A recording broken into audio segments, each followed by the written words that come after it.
அறிமுகம் கஸ்தூரி. என்னப்பா இதெல்லாம் போய் என்கிட்ட கேட்டுட்டு இருக்கீங்க? தாராளமா செய்யுங்கப்பா.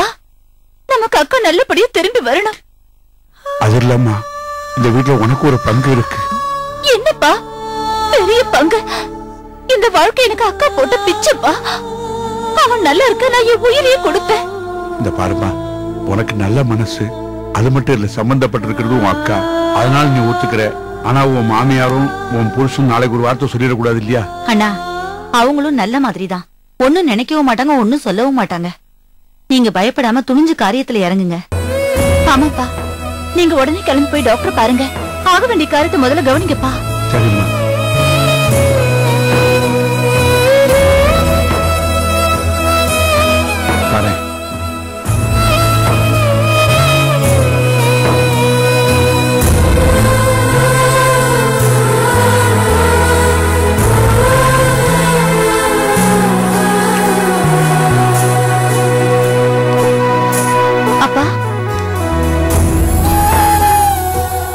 அக்காவை பார்க்க நானும் வரேன்ப்பா. எனக்கு அவளை பார்க்கணும் போல இருக்கு. வேண்டாம்மா, கஸ்தூரி அந்த கோலத்துல பார்த்தேன்னா உன்னால தாங்க முடியாது. வேண்டாம். சரிப்பா, நானும் அக்கா வந்து கோலத்துல பார்க்க ஆசைப்படல. என் அக்கா பூர்ண குணமாயி புது பொலிவோட நிச்சயமா என்ன பார்க்க திரும்பி வருவாங்கிற நம்பிக்கை எனக்கு இருக்கு. அவளே வரட்டும், அப்ப நான் அவளை பாத்துக்கிறேன். அவளுக்கு நான் காத்துக்கிட்டு இருப்பேன்.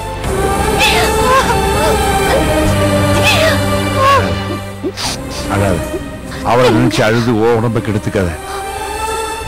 இவளை பாத்துக்குமா? சரிண்ணா, நான் வரேன்.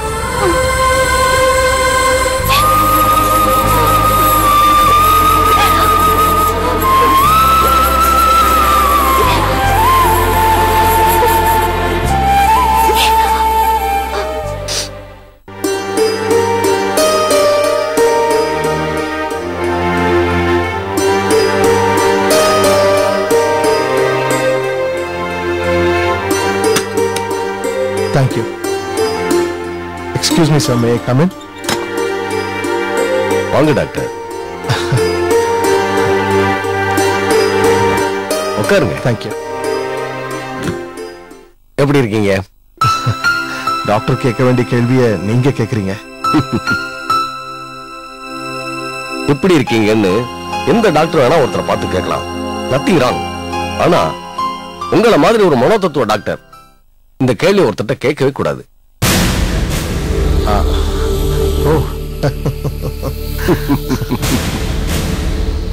சரி சொல்லுங்க, கஸ்தூரி மர்டர் அட்டெம்ப்ட் கேஸ் விஷயமா தானே வந்திருக்கீங்க? Yes sir. தக்க சமயத்துல அந்த பொண்ணை காப்பாத்தினவங்கிறதால மட்டும் இல்ல, அந்த கஸ்தூரி எனக்கு ரொம்ப தெரிஞ்ச பொண்ணு. என் மக உயிரை காப்பாத்தி என் வாழ்க்கையில வெளிச்சத்தை கொண்டு வந்தவன். அவ வாழ்க்கையை இருட்டாக்க பார்த்தவங்க சட்டத்துல இருந்து தப்பிச்சிடவே கூடாது சார். சட்டப்படி விட்டுருவோமா? நிச்சயமா குற்றவாளிகளை கண்டுபிடிப்போம்.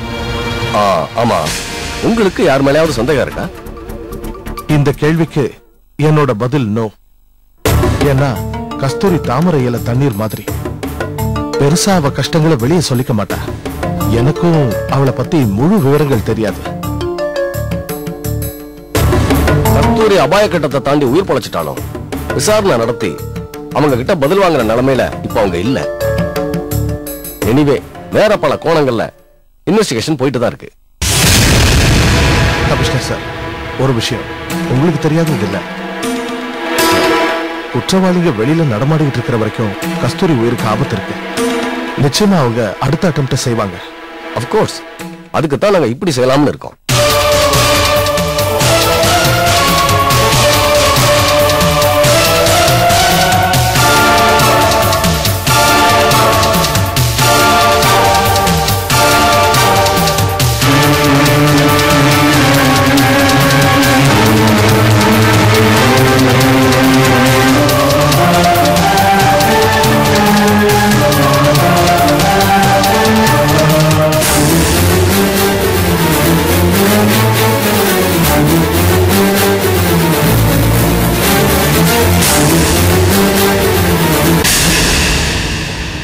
There you are.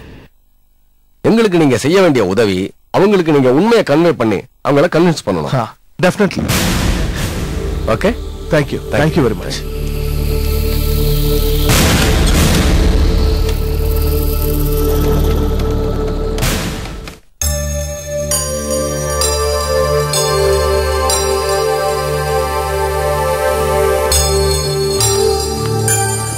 டாக்டர் இருக்காரா? உள்ளதா இருக்காரு, போய் பாருங்க. வாங்க. வா.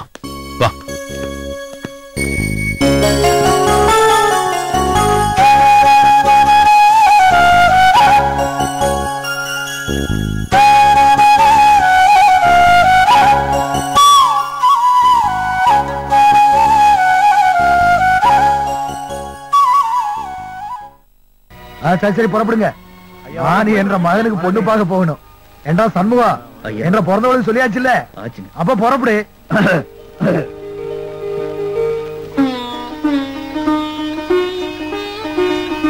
பஞ்சாயத்திற்கு வர முடியாதுன்னு ஏமாத்திக்கிட்டே இருந்தேன். அதெல்லாம் எனக்கு தெரியாது. நாளைக்கு மத்தியான சாப்பாட்டுக்கு நீங்க இருக்கணும்னு முதலமைச்சர் ரோசையா பார்வையிட்டு மீட்பு பணிகளை முடுக்கிவிட்டார். சவுக்குத்தோப்பு பகுதியில் கடந்த ஒரு வாரத்திற்கு முன்னால் விரோதிகளால் தாக்கப்பட்ட கஸ்தூரி என்ற இளம்பெண் மருத்துவமனை சிகிச்சை பலனின்றி உயிரிழந்தார். போலீசார் கொலையாளிகளை தீவிரமாக தேடி வருகிறார்கள்.